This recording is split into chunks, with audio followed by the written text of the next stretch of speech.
बहू और बेटी में फर्क। माँ, मैं बहुत थक गई हूँ घर संभालते संभालते। यहाँ मेरी थकान किसी को नजर नहीं आती। कुछ दिन आराम करना चाहती हूँ। सोच रही हूँ कुछ दिनों के लिए अपने मायके आ जाऊँ। आते हुए अपने बच्चों को भी साथ ले आऊंगी। वे वहीं से स्कूल चले जाएंगे।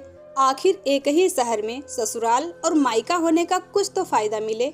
नम्रता ने फोन पर अपनी माँ से कहा। पार्वती जी ने दूसरी तरफ से कहा, हाँ बेटा, जब तेरी इच्छा हो आ जाना। आखिर ये तेरा भी तो घर है। ठीक है माँ, मैं तो कल ही आ जाऊंगी। नम्रता खुश होते हुए बोली। हाँ बेटा, कल आ जाओ, मैं तुम्हारा इंतजार करूंगी। अभी मैं फोन रखती हूँ, मुझे मंदिर भी जाना है। कमला जी ने फोन रख दिया और सीधे किचन में चली गई। किचन में खाना बना रही बहू से बोली, अरे अनुपमा, सुनो, कल तुम्हारी ननद आ रही है। आज बाजार जाकर फल, सब्जी और मिठाइयाँ लेकर आना। बेचारी मेरी बेटी ससुराल में नौकरों की तरह काम करती है और उस पर कोई ध्यान ही नहीं देता। यहाँ आएगी, कुछ दिन रहेगी तो उसका मन और तबीयत अच्छी रहेगी। सास के मुंह से ऐसी बातें सुनकर अनुपमा का चेहरा उतर गया। वह मन ही मन सोचने लगी, काश आपको मेरी थकावट भी नजर आती। मैं भी दिन रात झाड़ू पोछा, बर्तन, खाना बनाना, मार्केट जाना और हर वह काम करती हूँ जिससे हमारे परिवार वालों को कोई दिक्कत ना हो। काश आप मुझ पर भी ध्यान दे पाती। आपकी बेटी तो जब मन में आता है तब यहाँ आ जाती है, लेकिन मैं साल में एक बार ही अपनी माँ बाप के पास जाती हूँ, तब भी आपको प्रॉब्लम होती है। मैं भी इंसान हूँ, मेरा भी मन है। मुझे भी लगता है अपने माँ बाप के पास जाकर थोड़ा आराम करूँ, सुख दुख की दो चार बातें करूँ, अपना मन हल्का करूँ। भगवान, अब तुम ही कुछ करो ताकि मेरी सास की आंखें खुले और उसे मेरी थकावट भी नजर आए। शाम तक भगवान ने जैसे अनुपमा की सुन ली और उसकी ननद का फोन आया। ननद ने अपनी सास से कहा कि उसकी सास ने उसे मायके आने के लिए मना कर दिया है, इसीलिए इस बार वो नहीं आ सकती। पार्वती जी बोली, ऐसे कैसे मना कर दिया? पहले तो कभी वो तुम्हें आने के लिए नहीं रोकती थी, इस बार भला क्या हो गया? लाओ मेरी बात कराओ उससे, मैं उनको समझाती हूँ। नम्रता ने फोन अपनी सास के पास दिया। पार्वती जी ने कहा, नमस्कार समधन जी, आपसे कुछ कहना था। समधन जी ने कहा, कहिए। दरअसल नम्रता कल त्योहार है, इसलिए अपने मायके आना चाहती है। अगर आप उसे भेज दो तो अच्छा ही रहेगा। नम्रता की सास ने कहा, देखिए समधन जी, आपकी बेटी मायके जाकर रहे, इस बात के लिए हमने उसे कभी नहीं रोका और इस बात से हमें कोई प्रॉब्लम भी नहीं है। कुछ दिनों पहले मैं अपने रिश्तेदार की शादी में गई थी। वहाँ आपकी बहू अनुपमा की माता जी से मिलने का मौका मिला। उनसे गपशप करने के दौरान उनकी बातों से पता चला कि अनुपमा को साल में एक ही बार अपने मायके जाने को मिलता है और वह भी बहुत कम समय के लिए।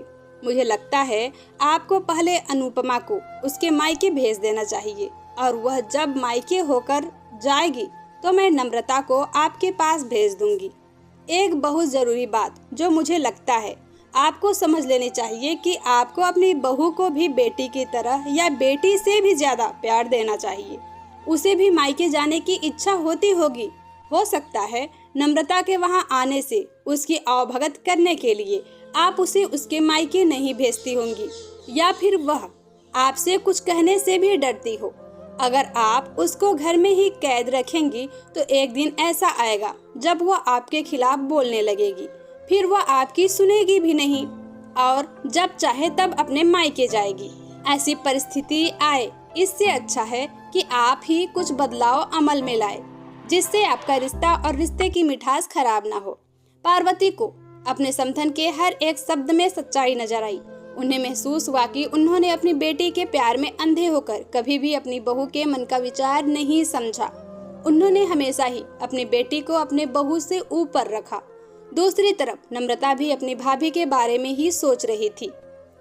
उसने भी रियलाइज किया कि वह कभी भी अपनी भाभी के साथ ठीक से बात नहीं करती और जब जब वह अपने मायके जाती तो भाभी थोड़ी उदास रहती है। पार्वती जी ने अपनी बहू को बुलाया और उसे कहा कि अनुपमा, कुछ दिनों के लिए नम्रता नहीं आने वाली है, इसलिए पहले तुम अपने मायके होकर आओ। यह सुनते ही अनुपमा का चेहरा खिल गया, क्योंकि यह पहली बार था जब उसकी सास ने सामने से उसे अपने मायके जाने के लिए कहा था।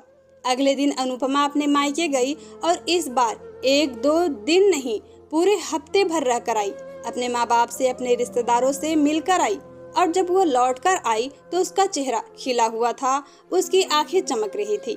अनुपमा के आने के बाद नम्रता भी अपने मायके आई और इस बार वो खुद सामने से अपनी भाभी से खुशी खुशी मिली और अच्छे से बात की।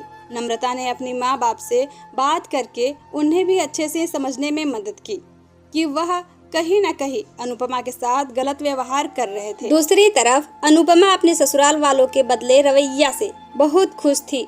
अब वह खुशी खुशी सबका ध्यान रखती और हर काम प्यार से करती। वह ध्यान रखती कि कोई भी ऐसी बात या काम ना करे जिससे घर में तनाव का माहौल पैदा। पार्वती जी अपनी बहू को खुद ही समय समय पर मायके भेज दिया करती। एक छोटे से बदलाव ने सास बहू और भाभी के ननद के बीच के कड़वाहट को दूर कर दिया और रिश्तों को और भी ज्यादा मीठा और मजबूत कर दिया। उम्मीद करते हैं कि ये कहानी आपको पसंद आई होगी। अगर अच्छी लगी हो तो एक लाइक और सब्सक्राइब जरूर कर दे। Thank you.